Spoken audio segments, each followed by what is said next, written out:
All right, so this means assessments won't be duplicated in an effort to fast track the process. Let's go to Evan Pivnik, Program Manager at Clean Energy Canada, to discuss this. Evan, do you mind first telling us what Clean Energy Canada does?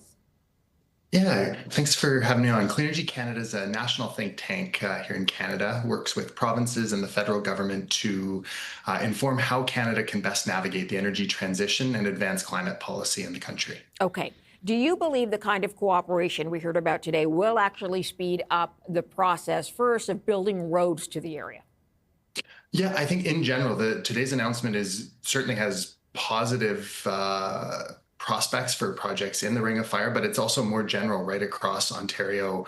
Duplicative processes create a lot of uncertainty, a lot of time, and cost a lot of money. It's definitely an area that industry has highlighted consistently in Canada, with two levels of government that can play a role in providing assessments and in having responsibilities under Constitution for different pieces, that if they're doing the same things, that's just adding cost. So the ability to work together across jurisdictions is absolutely vital to see some of these projects move forward faster.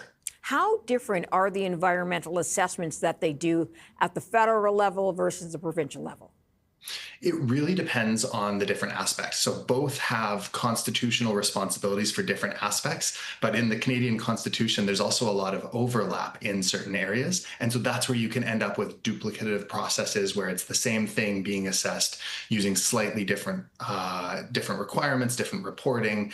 At times, it can be you need to actually do two separate studies, or by the time you arrived at the process for one government, the study you had conducted for the previous government has already expired in terms of its recognition. These are the sorts of things that having one process where there's coordination between governments, where they essentially want the same information, can just be allowed to be streamlined rather than just creating that sort of overlap and longer timeline. Do you feel confident then that one process over two will do a thorough job? There's no reason to think that one process over two won't do a thorough job if it's followed through and thoughtfully implemented. Industry doesn't want bad reviews. And at the end of the day, what we should be looking for is good projects that can actually get through not just environmental assessments, but also meet that threshold of consulting with Indigenous nations and thoroughly engaging them through the process. There's no certainty for a company if the process then is undermined and they end up in court because of another group says that they fail to review or uphold or follow through on something that's constitutionally required. So there's the duplication was not necessarily creating better outcomes on different projects. It'll come down to the actual way in which, and in this case, a lot of responsibility on the province of Ontario to design and implement thorough and thoughtful environmental assessment processes for projects. With regards to the roads being built to the Northern Ontario Ring of Fire, two Indigenous groups are leading assessments, but there's opposition from other Indigenous groups to building those roads. So is it clear how that will be dealt with?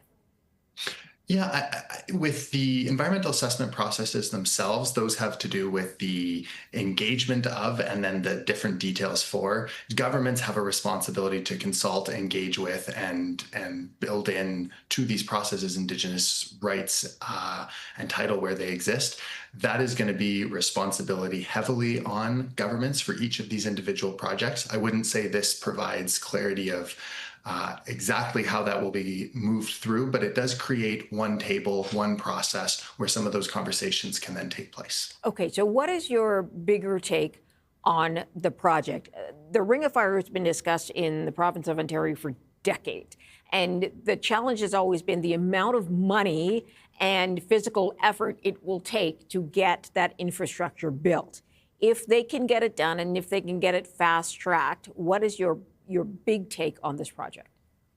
Yeah, at the end of the day, the environmental assessment is one aspect of this. And again, the ability to identify and move forward with good projects that do not have that can navigate the environmental impacts that they will have. That's what this allows for, and it provides some ability to move forward in a more streamlined way, which will help investors, which will help create certainty, which will help move forward potentially on some of these processes. But there's still a lot of technical challenges, and there's still a lot of impacts to consider. So you're building roads that need to go through peat moss that at times are truly floating roads. That's a technical challenge as much as an environmental one.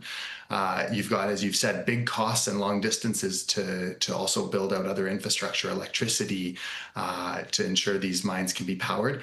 This helps move one hurdle out of the way. It definitely does not guarantee projects here. In general, Ring of Fire, there's a number of regions in the province that offer opportunities to expand critical minerals, and for both Ontario and the government of Canada, that's a really essential industry. It offers opportunities to position Canada as a clean energy superpower, meeting not only its own needs for critical minerals that are just exploding in demand with the energy transition, but look for opportunities to export to a wider array of countries. And so this has as much to do with trade diversification as anything else. Yeah. Evan Pivnik, got to leave it there, sir, but thanks for your time. Thank you so much.